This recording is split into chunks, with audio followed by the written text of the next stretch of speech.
I remember the first time I saw him. It was early spring, and the snow had just started to retreat into the shadowed edges of the forest.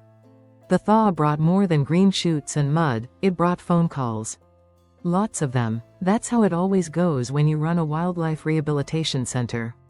People see animals in distress once they start venturing outside again. That morning, a woman called in about a small raccoon that had been stumbling around her backyard for 2 days straight. "He's just lying in the sun now," she said, her voice trembling. "He looks awful. Something's wrong with his skin. Please, can you help?" I asked her to send a photo, and as soon as it came through, I knew what we were dealing with: advanced sarcoptic mange. The crusting on his ears and shoulders, the patchy, inflamed skin, and the dull, matted fur, it was all textbook. Mange is caused by microscopic mites that burrow into the skin, causing unbearable itching and secondary infections. If left untreated, it's almost always fatal in wild mammals. I told her I was on my way. The drive to her rural property took just under 40 minutes. When I arrived, she met me out front and led me through the gate and into the yard. There, just past the old swing set, I saw him. He was lying on his side in the grass, breathing shallowly, his body curled as if he were trying to shield himself from the cold, despite the sun warming the ground. Getting close to a raccoon is usually tricky. They're quick, sharp, and smart. But this one didn't even lift his head as I approached. I knelt beside him and could immediately smell the infection. His skin was cracked and bleeding in places, and both eyes were crusted over with discharge. I slid a thick towel over him gently, talking quietly as I did. He didn't resist. When I picked him up, he was frighteningly light. I estimated his age at about 9 months, too young to be living like this, too old to be that thin. His dehydration was so severe that his skin stayed tented when I pinched it. I wrapped him tightly, carried him to the transport crate, and thanked the homeowner. Back at the center, I set him up in our intake room, away from the other animals. Mange is highly contagious, and we treat every case with absolute caution. I wore gloves, a gown, and even a face shield as I began examining him in full. We keep logs for every intake, and I wrote down what I saw: severe sarcoptic mange, moderate conjunctivitis, dehydration, and possible secondary skin infection. He hadn't been hit by a car or attacked. His injuries were all self-inflicted through scratching and rubbing. That night, I started the first steps of his treatment. Fluids were my top priority. I administered subcutaneous lactated Ringer's solution to help rehydrate him and gave a dose of ivermectin, an antiparasitic we use to kill mange mites. He got pain medication and antibiotics, and I placed a bowl of high-calorie mush beside him, wet kitten food mixed with nutritional supplements and warm water. He didn't eat. That first night, I stayed late. I checked on him every hour, and by midnight, he was sitting up slightly. His eyes were open, and he was watching me. I remember that look. It wasn't fear. It was exhaustion and pain. Animals like Rocky, when they get to that stage, they've already given up. Our job is to give them a reason not to. Over the next 3 days, we kept a tight routine. Daily fluids, topical salves, medicated baths every 3rd day, and slow coaxing with food. On day 4, he took his first bite. He seemed startled by it, as if surprised that eating still worked. He chewed slowly, then took another. I stepped back and let him be. Recovery from mange isn't quick, and it's not easy. It's messy, painful, and frustrating. The mites die within a week, but the skin takes weeks to heal, and hair regrowth can take even longer. Rocky had secondary bacterial infections from all the open wounds, so we added stronger antibiotics. He also had to be isolated the entire time, not only for the safety of the others but for his own peace. The turning point came in the 2nd week. I arrived early one morning and found him standing up on his back legs, pawing at the side of the enclosure. His fur was still sparse, but I could see patches of new growth along his back. His eyes were clearer, and he actually vocalized when I entered, a soft chittering sound. It was the first sign of personality I'd seen from him. By week 3, he was eating full meals, climbing the logs we'd set up for enrichment, and grooming himself. That's always a huge milestone. Grooming is a return to normal raccoon behavior, something sick raccoons abandon quickly.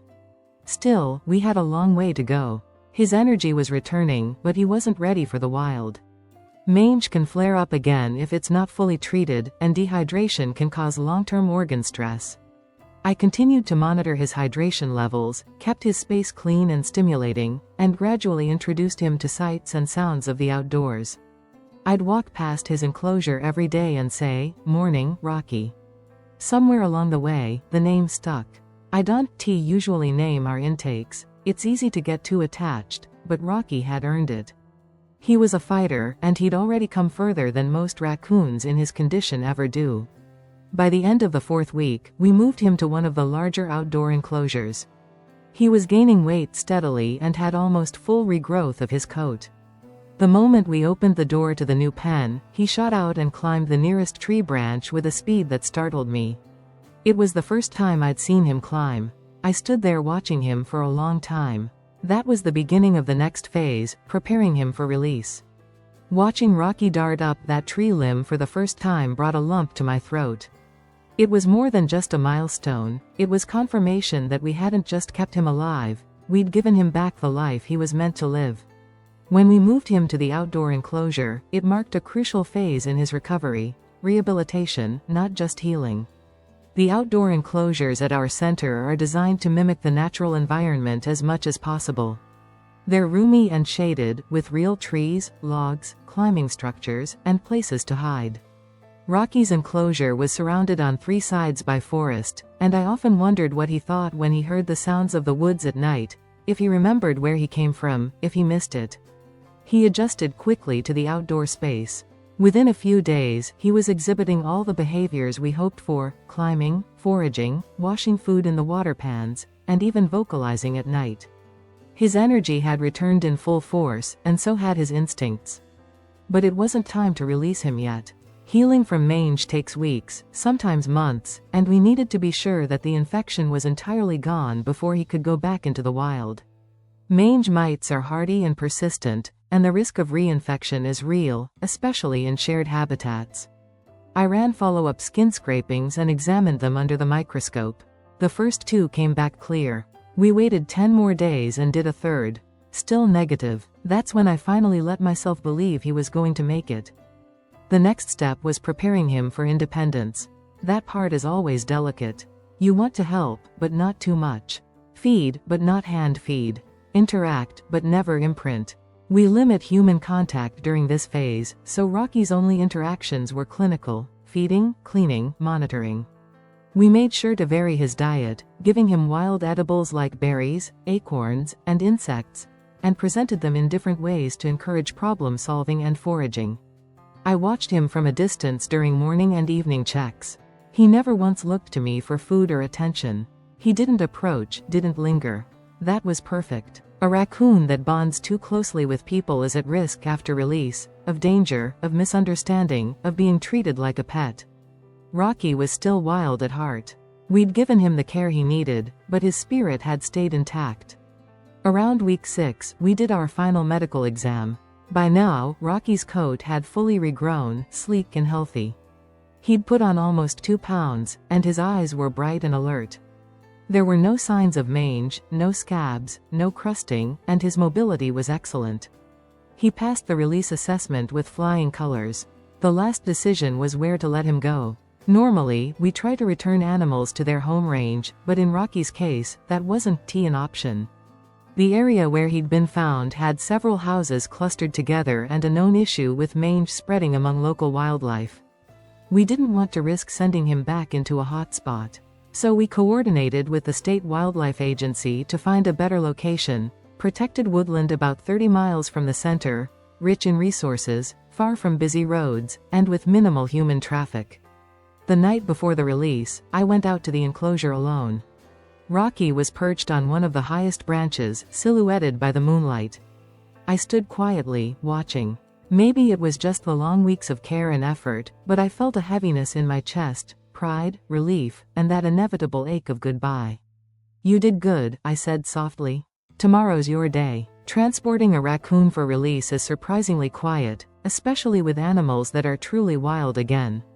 Rocky didn't thrash or panic. He curled into the straw-lined crate like he understood this was just one last ride. We left early the next morning, just after sunrise. The release site was everything we'd hoped. A patchwork of old hardwoods, thickets, and clearings threaded with a stream. We chose a spot near the water, under a stand of maples. When I opened the crate, he hesitated for only a moment, then stepped out, slow, confident, deliberate. He sniffed the air, turned in a slow circle, and then walked off without looking back. No fanfare, no dramatic dash, just a quiet return to where he belonged. I stood there a while after he disappeared into the brush, listening to the rustle of leaves, the bubbling of the stream. Sometimes the job ends like this, no photo finishes, no hugs goodbye, just the knowledge that you gave an animal another shot at life. As we packed up the crate, one of our volunteers, new to the center, asked me how often animals like Rocky actually survive out there. I told her the truth, there's no guarantee. But he's got the tools. He's strong, he's healthy, and he remembers how to be wild. That's all we can give him. She nodded, and we headed back to the truck.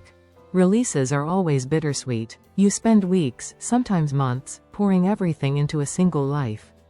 And then, in one morning, they're gone. But that's the job. You don't keep them. You heal them, prepare them, and then let them go.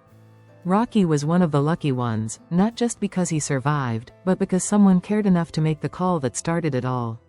That homeowner who saw him suffering and didn't look away, that's where rescue begins. And for Rocky, it made all the difference. A few weeks after Rocky's release, the days started getting longer and the weather warmer. Spring was in full swing, and the center was beginning to fill again, nestling songbirds, orphaned squirrels, the first fox kits of the season. The rhythm of the work doesn't slow down, it just shifts. New animals, new stories, new crises. But Rocky stayed with me, in the quiet moments. His release had marked the end of a chapter, but not the end of his impact. People sometimes ask what happens after an animal is released. Do they stay close? Do they come back? The answer is, sometimes. Sometimes they linger for a few days, return to the food drop site, or leave signs behind, tracks in the mud, stripped pine cones, an empty water bowl turned over in the night. But in Rocky's case, we didn't see him again. And that was okay. We don't tag or collar most of our raccoon releases unless it's part of a specific research project. The goal is always the same, to reintegrate them into the wild, to make ourselves invisible again. If we've done it right, they don't need us anymore. That's the point. But about 2 months after his release, I got a call from the land steward who managed the property where we'd let Rocky go. He'd been doing a routine check of the area and spotted a raccoon crossing the trail at dusk, healthy looking, alone, full coat, and clearly not shy about foraging out in the open. "Could be one of yours," he said. "Figured you'd want to know." There's no way to be certain, of course. But I remember smiling when I hung up the phone. Stories like Rocky's are rare. Most raccoons that come in with mange as advanced as his don't make it. By the time they're found, the damage is already too severe. Dehydration, starvation, secondary infection, it adds up. Mange doesn't just strip the fur and irritate the skin, it isolates animals. They get weaker, they stop moving, they retreat. And that isolation leads to death. Rocky had every reason not to survive. But he did, because someone cared enough to call, because there were resources in place to treat him, and because he had just enough strength left to hold on when we found him. That's a chain of events that's more fragile than most people realize. And truthfully, it almost didn't happen. When I think back to that first day, finding him curled in the grass, skin raw and eyes sealed shut, I still feel that same punch in my chest. I've seen a lot of suffering in this work, but cases like his cut deep, not because of how bad they look, but because of how avoidable they are. Mange is treatable. Dehydration is reversible. But only if someone intervenes in time. Only if the resources are there. Since Rocky, we've treated dozens more. We've improved our protocols, increased our supply of medications, expanded our capacity for isolation housing. His case pushed us to adapt, to do better. That's one of the quiet gifts these animals give us, the motivation to keep evolving. Sometimes I wonder where he is now. Raccoons are remarkably adaptable. They form mental maps of their territories, learn food sources quickly, and adjust to seasonal changes with agility. If Rocky stayed healthy, he likely established a den site near the stream, maybe in an old hollow tree or the abandoned burrow of another animal. He would have followed frogs and insects along the water's edge, climbed trees for ripe berries in summer, cached food in the fall. He would have been wild again, completely. And maybe, just maybe, another hiker spotted him months later, scratching around in the brush, sleek-furred, alert, unbothered by the sounds of the forest. Maybe they didn't know his story. Maybe they just watched him for a minute and kept walking, unaware they'd seen a survivor. That's okay. The best stories in wildlife rehabilitation often go unnoticed. No applause, no headlines, just one life, saved and set free. When people visit the center, they sometimes ask about success stories. I always mention Rocky, not because he was the most dramatic case, or the longest rehab, or the most photogenic release, but because he taught us something essential, that survival isn't just about medicine. It's about timing, and compassion, and the will to fight even when everything hurts. He taught me that sometimes, the smallest decision, a phone call, a ride in a car, a bowl of mushy food, can change everything. And every time I walk past the enclosure where he once healed, I remember that. Rocky was one raccoon, just one, but for him, it meant everything.